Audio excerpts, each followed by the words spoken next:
করেছিলাম, যেটার আমরা নাম দিয়েছিলাম আবেগ। এই পুজোকে কেন্দ্র করে আমাদের পুজো কমিটির সদস্য, যারা এই পুজোর সঙ্গে যুক্ত মানুষজন, পুজোর যারা কর্মকর্তা, তাদের যে পুজোর প্রতি আবেগ, সেই ভাবনার কাজ ছিল আমাদের মণ্ডপে। আর এই বছরে আমরা ভাবনার নাম দিয়েছি উদযাপন, যেটা আমাদের সেই পুজোকে কেন্দ্র করে যে আবেগ, তারই কন্টিনিউশনের পরের অংশ, সেটা হচ্ছে উদযাপন। যেটা মা দুর্গার পূজার উদযাপন যেমন একাধারে, তার সাথে আমাদের পুজো কমিটির শতবর্ষেরও উদযাপন।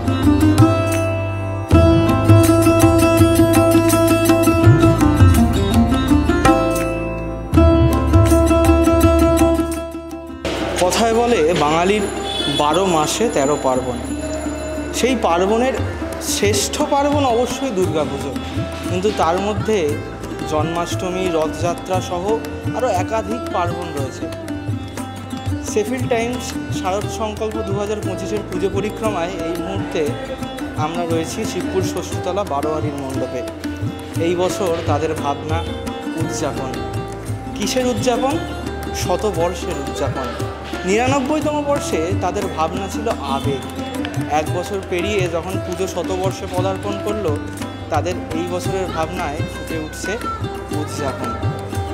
উদযাপন সংস্কৃতির, উদযাপন উৎসবে। আমাদের যখন বাংলা মাস শুরু হয় বা যখন আমরা নববর্ষে পদার্পণ করি, তখন আমাদের কাছে সব থেকে গুরুত্বপূর্ণ একটি অংশ হয়ে ওঠে পঞ্জিকা। যেই পঞ্জিকার পাতা উল্টে আমরা খুঁজে বের করি দুর্গা পুজোটা কবে। কিন্তু সেই যে দুর্গাপুজোর উৎসবটা পৌঁছানোর বা দুর্গাপুজোর উৎসব পর্যন্ত পৌঁছানোর পথ চলা, সেই পথ চলার মধ্যে আমাদের যেতে হয় আরও একাধিক উৎসবের মধ্যে দিয়ে। সেই পথ চলার ছবি এবার রয়েছে ষষ্ঠীতলার মণ্ডপে। রয়েছে রথযাত্রার ছবি, রয়েছে গঙ্গা আরতির ছবি। কিন্তু রথযাত্রার ছবি কেন? কথায় বলে রথ টানলে দুর্গা আসে।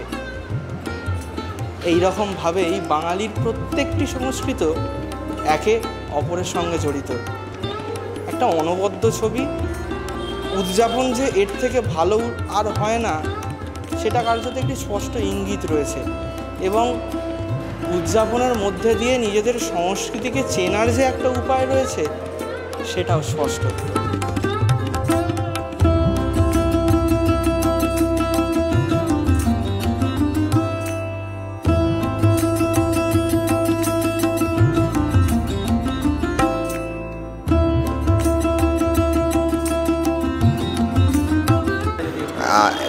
এটা বেসিক্যালি তো মা দুর্গাকে কেন্দ্র করে সমস্ত কিছু। তো এই মা দুর্গাকে কেন্দ্র রেখে এটা হচ্ছে বাংলার উৎসবের উদযাপন। আমাদের কথায় বলে বাঙালির 12 মাসে 13 পার্বণ। তো আমরা সারা বছরই একটা উৎসবমুখর পরিবেশের মধ্যে দিয়ে দিন কাটাই। তো সেই যে উৎসব নিয়ে আমরা সারা বছর পথ চলি, সেই উৎসবেরই একটা উদযাপন এটাকে বলা যেতে পারে। আমরা সাধারণত উৎসব যে আমাদের একটা উৎসবের যে তালিকা, সেটা দেখার মাধ্যমগুলো আলাদা আলাদা আছে। এক হয় ক্যালেন্ডার, না হলে পঞ্জিকা। এবারে পঞ্জিকার সঙ্গে একটা বাংলার বহু প্রাচীন রীতিনীতি জড়িয়ে রয়েছে।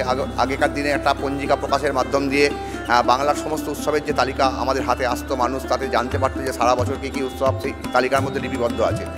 তো আমরা আমাদের মণ্ডপের যে মূল অংশ, যেখান দিয়ে মানুষ আমাদের মণ্ডপে প্রবেশ করবেন, সেই জায়গাটি আমরা একটি পঞ্জিকার আদলে করেছি। বর্তমান বছর 1432 সালের পঞ্জিকা, যেখানে বাংলার 1432 সালের সমস্ত উৎসব লিপিবদ্ধ করা রয়েছে। মানুষ আসছে, আমরা তো এখনও অবধি অত্যন্ত সাড়া পাচ্ছি মানুষের।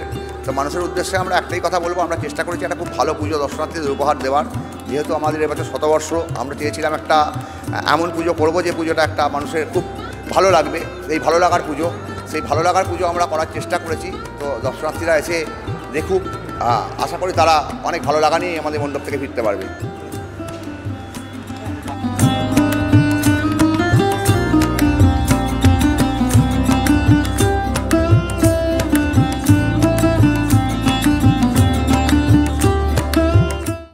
শিবপুর ষষ্ঠীতলা বারোয়ারির এই শতবর্ষের উদযাপনে সামিল হন, নিজেদের সংস্কৃতিকে আর একটু ভালো করে চিনে নিন।